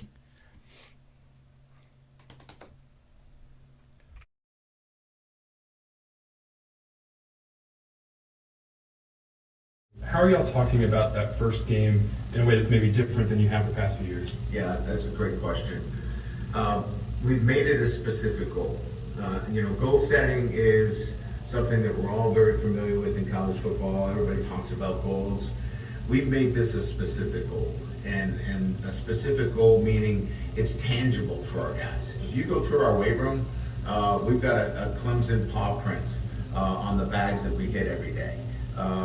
It's on every monitor in the building to go 1-0. And I think it was important to have a tangible, specific goal for us to start the season. And I think it's important. Our kids want that. They can taste it. I use the analogy that, when I work out, I like to have a clock in front of me. So I know what the time is and when it's time to finish or to finish strong. And that's what this is. This is a clock in front of them saying, this is where we start this. And then it becomes 1-0 every week after that, but it's tangible and it's specific.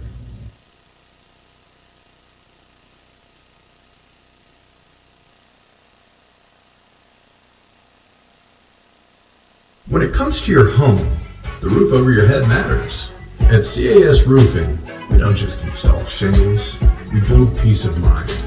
With years of experience and a commitment to craftsmanship, our team shows up on time, gets the job done right, and treats every project like it's our own home. Whether it's a repair, a replacement, or a storm damage that caught you off guard, CAS Roofing is ready. We're local, we're dependable, and we stand behind every nail, every shingle, and every promise we make. Because at the end of the day, it's not just about roofing, it's about protecting what matters most. CAS Roofing. Built on trust, backed by quality.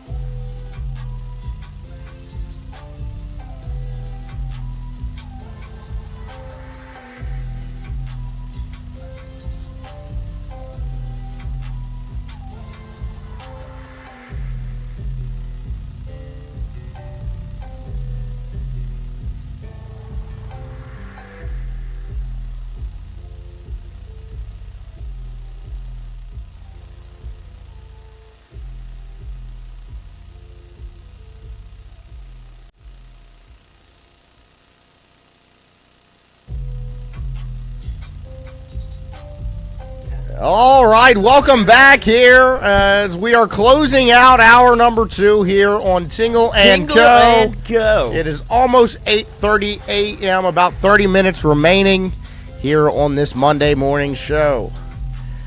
God, what if I did every show like that? Like the entire show, I just did the announcer TV voice. Announcer voice. I mean, you have seen it before. I mean, what's the video of I'm dying in this country, motherfucker. Have you ever seen that one? Yes. Like, where he goes full, like, reporter, and then he gets a bug in his eye, and he just drops the act. Well, the school down the... Yeah. Bugs. Pollen shit. Pack this shit up, man. Let's go. No, I mean, I just... And I don't think I could hold it for a 2-hour show. Like, just continue to... Yeah, Fonz, I don't like that in all caps. No, it's okay. No.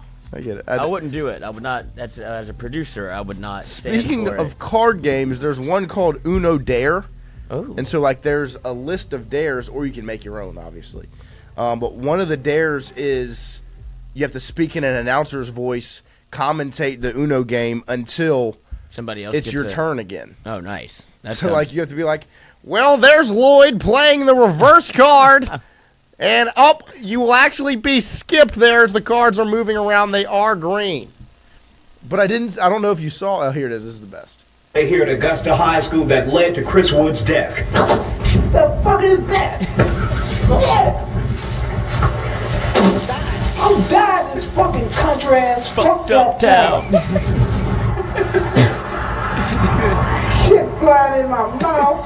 The fuck, I can't see pollen. And let's get the fuck out of this country, motherfucker. I can't see me.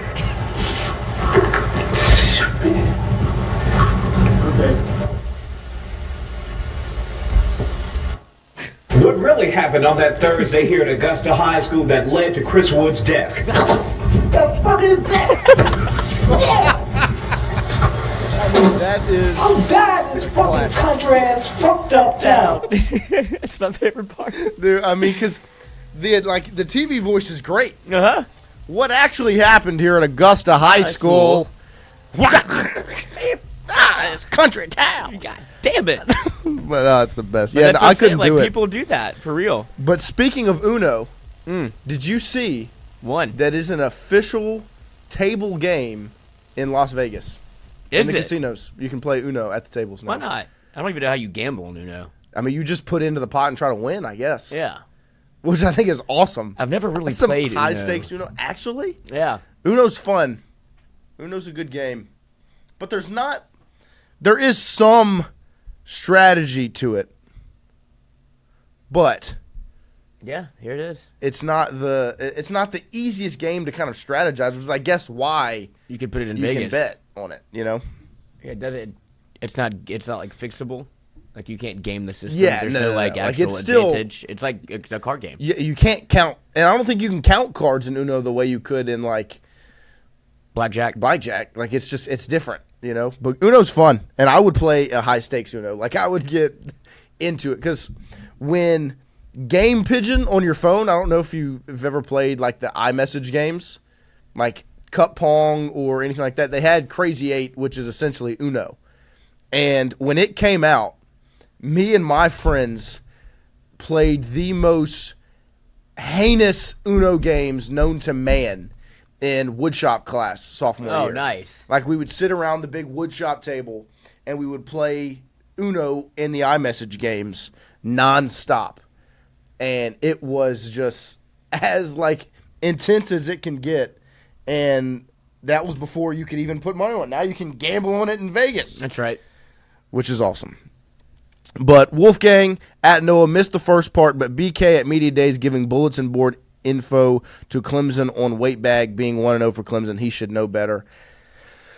Look, I mean, I don't think he gave them that. Like, the bulletin board info would be more like, oh, well, I mean, we think we're a better team than Clemson. We don't think their roster's all that good, this, that, and the other. I mean, the fact that they have them the paw print on a weight bag, I don't think is bulletin board info. I'm sure they're probably doing something similar. And the importance of being 1-0, like Clemson wants to be 1-0. They know LSU wants to win a season opener. BK, I don't think said anything that's crazy, but I get what you're saying. But that is a great suit. All of them look fly. They all look fly, but the purple on Nuss, Oh, yeah. that is, I mean, that's top tier. I'm excited to see what they have to say. I'm very excited to see Chris Hilton speak to the media. Like, we've heard him obviously speak to the media before. He is a quieter guy, but I'm very excited to see him kind of kick off what should be a special year and special season for him. Yeah, and because there's already some quotes coming out because people are, why did you, I guess they're asking why, Chris Hilton or who you brought, and BK said it's when Chris Hilton speaks, the team listens. So yes. While he's a softer spoken guy, he clearly has won the room over and run the locker room over. And this is like, we kind of talked about it earlier last week, but it feels like it's kind of more of a statement for Chris Hilton to be like, look, you're putting the league on notice here. Right. Like you need to get out there, and because this is what you're going to be doing if you play the way I think you're going to play. You'll be doing a lot more interviews. Yeah, wasn't there a quote from a president? God, well, I can't think of it. Talk softly and carry a big stick. Yes, that's what it is. Speak softly and carry a big stick. which is, I mean, obviously can be taken inappropriately if you're, if you're a pervert. But I would say that's probably kind of the manner in which Chris Hilton leads. Like, he's not the, this overly vocal, super big leader. But like BK said, when he speaks, the room gets quiet and everybody listens. And I'm really excited to see Chris kind of get this started because it should be a special year for him. And if it's a special year for Chris Hilton, that means it's probably a special year for LSU football. And so I'm excited to see him kind of get it underway here as Media Days is underway. There is one piece of news that has come out. I saw Wilson Alexander put it out because, of course, I have Wilson's post notifications on because that's just how you stay informed with LSU sports, especially LSU football. LSU wide receiver Nick Anderson was in a car accident this past Friday night and did need medical treatment, Brian Kelly told Wilson. But it's not going to sideline him long, and he's expected to practice at the start of fall camp. So just a little piece of news there. Hopefully that all is well with Nick Anderson, obviously, because car accidents can be very scary and can be a lot just on not just the physical but the mental. And hopefully he is fully healthy and good to go. Wish the best for him. Great job by Wilson with the coverage. But that was one just tidbit of news that was kind of announced just now at SEC Media Days as BK and the rest of the squad are gearing up to take the podium and to preview the 2025 season, which should be a very big one and probably the most important season of Brian Kelly's life, Lloyd. Like, I mean, I don't know the ins and outs of every year at Notre Dame, but I can't imagine there was ever any pressure the way there is going into this season. No, it's because of everything that's led up to this, right? Like, at Notre Dame, I don't think you can get to the mountaintop, and if you – like, what's the definition of success there? I would imagine that they would say a national championship, but whenever it was the old way and no real way that Notre Dame could flex its muscle in terms of its expenditures and how it could recruit, it was just basically recruiting off the fact that in the 1980s they were one of the few teams that was on live TV every Saturday. Right. And now, so Brian Kelly gets there, gets to what, the national championship twice?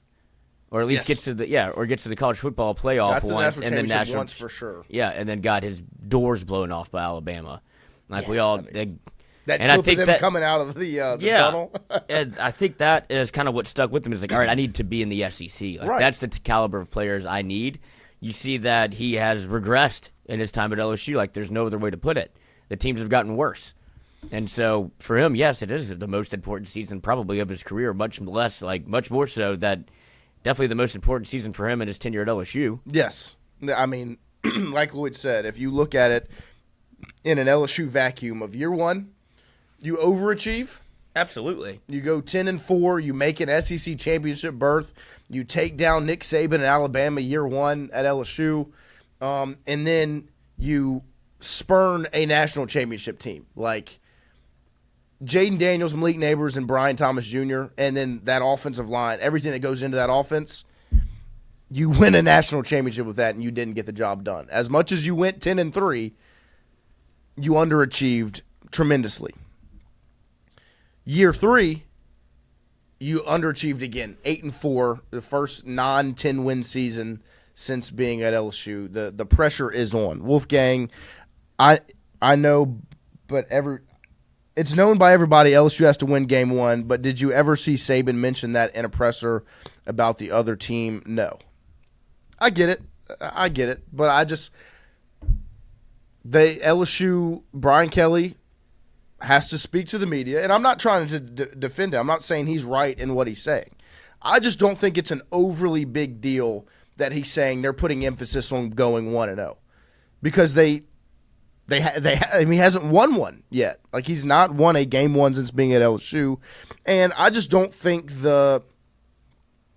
if Clemson is using paw prints on punching or weighted bags as bulletin board material, then they're not taking the game seriously.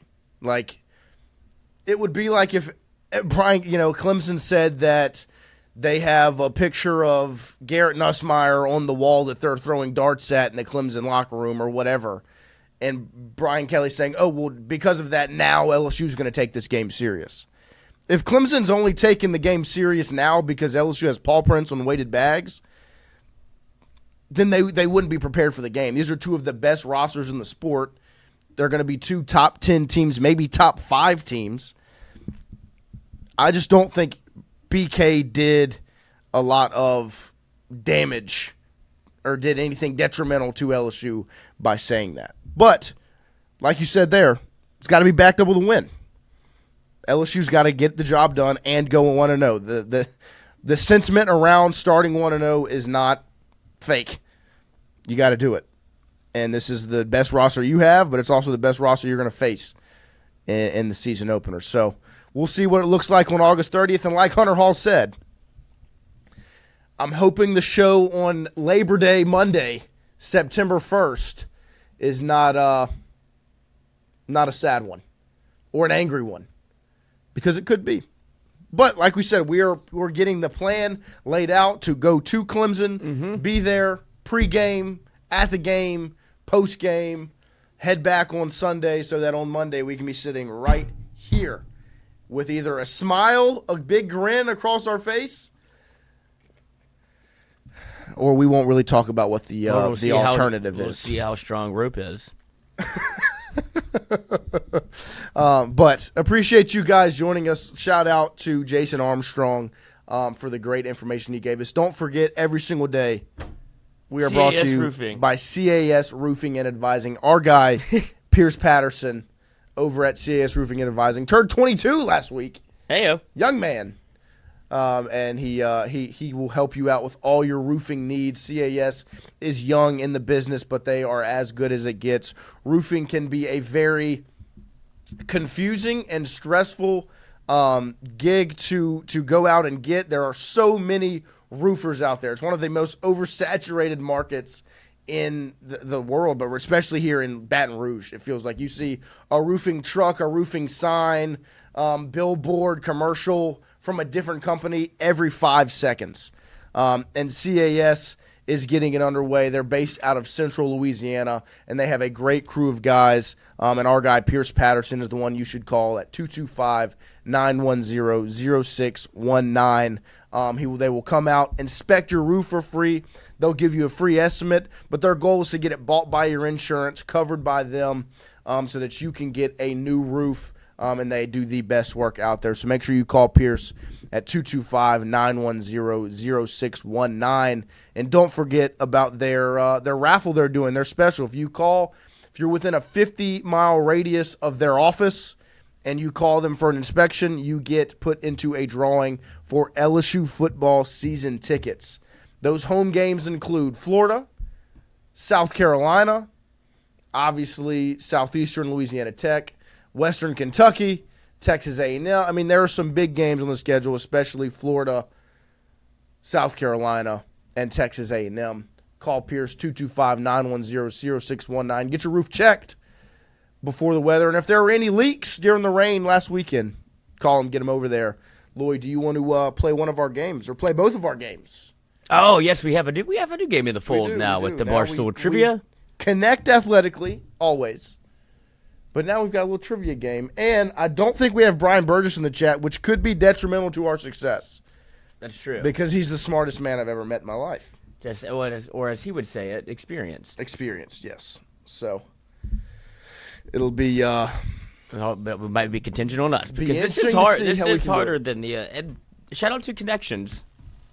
Because it has gotten a little bit harder. Yeah, they've thrown some curveballs at us. That Canada Day one was brutal. Had us in a blender, man. We didn't. Poor Dardar. I bet you he's still thinking about it. I would imagine so. That's what. But if anything, gives us an excuse to get him back, and maybe he can help with one of these. Maybe. NFL, we always go. Since 2010, the most rushing touchdowns in a season by running back age 30 or older by the Patriot 16 I would assume would be BLOUNT. Oh yes. You think this is right? Trying to think. Patriot in 2016. What was 2016? Was that what Super Bowl was that? That wasn't Falcons Patriots. I'm trying to think of who was in 2016. The Super Bowl in 2016 was it Broncos Panthers 2016? I feel like 16. Yeah. Okay. So it's not. Yeah, I would say I'd like Eric Blunt. I trust. Because he did go to he led them on a little Super Bowl run. Yeah. But I would trust the Blunt pick. let's see what they said in the chat before we do anything. Nothing yet. All right, let's do it. Give it a go. It's either that or like Lawrence Maroney. Or like James White. Right. Was a running back or. I trust it. I trust Blunt. Let's Yeah, go. there we go. NBA. Southeast Division has Dwight Howard never played a game for. So he's played for the Hawks. He's played for the Hornets. He's played for the Magic. He's played for the Magic. He has never played for the Miami Heat.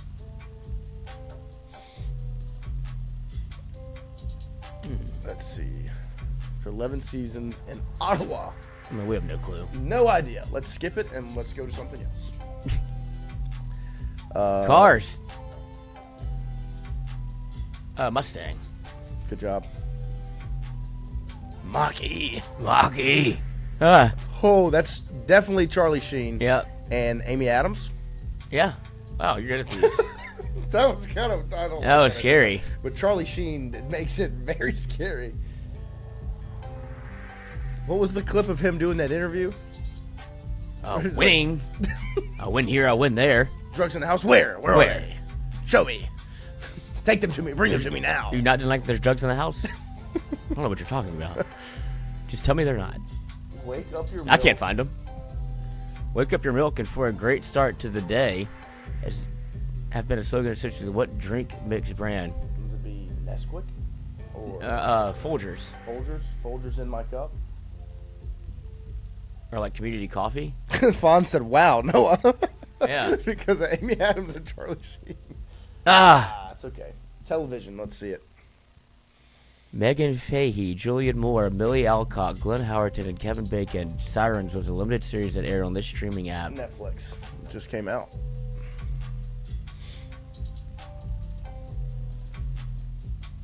Movies. Let's see. Both a prequel and a spin-off to the Mummy movies. Dwayne Johnson starred in this 2002 action-adventure film. Who was the Scorpion King?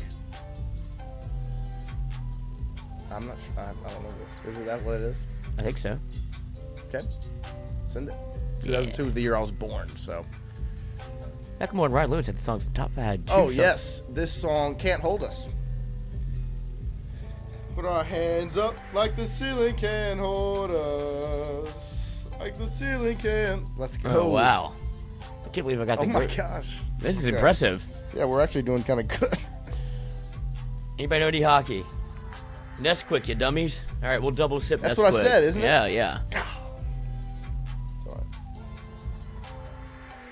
What is... I have to no wait. NHL teams. What would be an Eastern Conference team in NHL? Pittsburgh, The Boston. New York Islanders. Boston Celtics. Boston Bruins. The Boston Celtics. There you go. Let's try the Penguins. Yeah, just do the Penguins. Let's see. Okay, we'll do a double dip. Oh, Oh, fuck. never mind. That's okay. We would have got Nesquik. Yeah. I thought I had to double dip on that one. That's okay. P-Dub, Macklemore was hot in like middle school. When Thrift Shop came out, it was like a whole new world. Yeah. What? That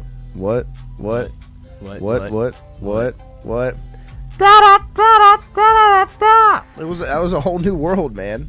Fawn said it was the Rangers. Thanks, Fawn. It's a little late. Oh, yeah, buddy. thank you, buddy. And Can't Hold Us was a really good song. Return to the Mac. What it is, what it does, what it is, what it isn't. Looking for a better way to get it on a better. See, it's middle. That's middle school. That was middle school for me. Yeah, that's a... That was before I was introduced to NBA YoungBoy. Right, and it's something that you can listen to in the car with the mom who's bringing you to school. Yeah, I mean, it changed. I mean, 8th grade was Macklemore, and then when I got to 9th grade, YoungBoy dropped 38 Baby, and it was a whole new world. Yeah. What happened to And cute I was like, Macklemore? yeah, nope. We're listening to NBA YoungBoy and Nothing Jay you can Lewis do and about it. WNCY Beezy. Who's this Boosie guy? Who's Boosie? Welcome to Baton Rouge, Ma. Funk, jazz, snooker, slump. All right. Snooker. A drought, a rut, a funk, and a slump.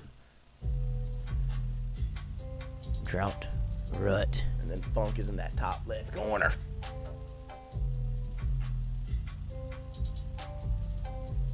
Then we've got air hockey, pool, ping pong. And snooker? I don't know what snooker is. Me either, but That seems like it fits. Yep. Table games. All right. Then we've got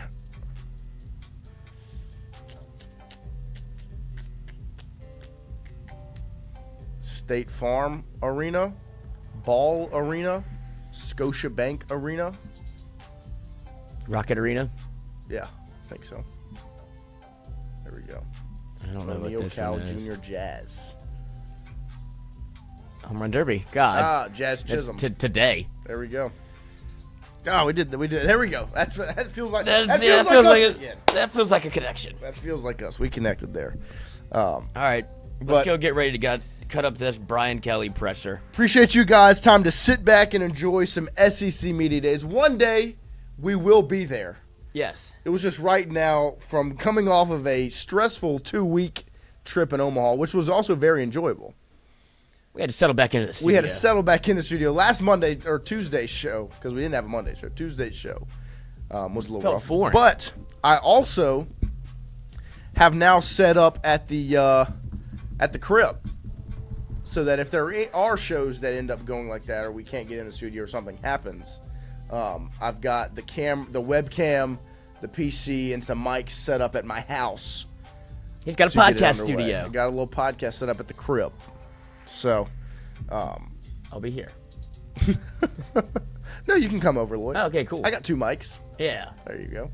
And hopefully we'll reach out to Fonz and we'll get this capture card set up and you can watch us rebuild ULM or something. LSU. And no, that's too easy. You got to start from the bottom. I want to get hired as the LSU coach. Okay. I don't want to start as the LSU coach. Buddy, me and Jonathan played. That week 1 Clemson was real. Yeah. Like, it was stressful, and we were like, no quitting. So we didn't quit, but we did All-American just because we got to get your feet wet a little bit. Yes. You gotta, because if you hop into Heisman against Clemson, it wouldn't be any fun. But Well, at see, Clemson was real. Like, I've the away started playing game. the moments. Oh, yeah, very fun. Play key moments because then I'm just stepping in and it's like, okay, 3rd down. Then you could quit. Settle the crowd. Get everybody down. Second. But Ready. I started off as Coastal Carolina's head football coach and tried to run that organization into the ground. Ended up going like 6-7, and Vandy came calling. I was like, okay, I'll take it. I wasn't recruiting at all for the future. I was like, no. I'm doing straight 1 stars. They're committing the second I offer the scholarship. That's how bad they were. And I was trying to run Coastal Carolina into the ground, and then Vandy said, you know what? We need a new head coach. We see what you're doing. We see what you're doing. Come do it over here. And I was like, yep, okay. I hired. Start my SEC journey after one semi-successful season at Coastal and setting them up for complete and utter failure from here on out because that's just what they deserved. Sorry about it. I used to like Coastal Carolina before 2016, but then I was still okay with them because I felt like it was a one-off, and then they just ruined their own reputation. Shout out to... we have another quote from Jacques Doucet. I was going to say, I mean, SEC Media Days used to be a day of lore when Coach Orgeron, Coach Ed O, would get just absolutely pummeled by the closed captions. Thank you, Commission. It's always great to be part of SEC Media today. Playmakers' hands in space. Let them make plays. Great game day. Callable. Awesome. Those. I remember the first SEC Media Days we covered as a company. Kade I was at the beach during SEC Media Days. And Kade was the one watching it and trying to send me quotes back, and she was in a pretzel. Dude, pretzel. She was calling me. She was like, "Noah, I'm so sorry. I have no idea what he's saying. I don't know what any of this means. I can't understand." She was under kitchen table. Like, I don't understand him. I was like, just wait till Jacques or Wilson or at that point Brody Miller. Like, wait till somebody puts it out. And just copy it. And just copy that. But Jacques Doucet with a tweet 7 minutes ago. Chris Hilton references Ole Miss as a venue that's personal to him. Says he had a chance to win the game in 2023 and it didn't happen. Obviously, the Tigers will head to Oxford this year. Whit Weeks with a quote as well. He says, "I think Garrett Nussmeier is going to win the Heisman this year." The best fans in the world are in Baton Rouge, Louisiana. Start the agenda now. Now. Oh, wow, it's official. Louisiana Tech is a part of the Sun Belt Conference. Oh, good for them. I've seen this. It was all over Twitter for a while. Like this, I guess it is a big deal, like the movement of conferences. But congrats to Louisiana Tech, as now they are a rebuild, joining the Ragin' Cajuns and the ULM Warhawks in the Sun Belt. So I guess that should be our rebuild, is Louisiana Tech in the Sun Belt. All right. Go Rustin. But appreciate you guys. We'll be back tomorrow morning, 7 to 9. We'll see you then. We'll talk to you then. Yes, Fonz, we just put out the announcement, or we just read Wilson Alexander's announcement. Nick Anderson was in a car accident, needed medical treatment, but Brian Kelly said he should be good to go for the start of camp. If we hear anything different, we'll let you guys know. But we appreciate y'all. We'll see you tomorrow morning, 7 to 9. With I'll figure out. We'll find a guest. We'll have somebody to talk something with. But the biggest thing is sit back, enjoy SC Media Days, and we'll react to it all. Bring down Brian Kelly. Morning. Presser for we'll sure. have some clips. We'll text Christian. Christian. Good job, Christian. As Christian went on a vacation as well. Oh. That's okay. Later, Christian.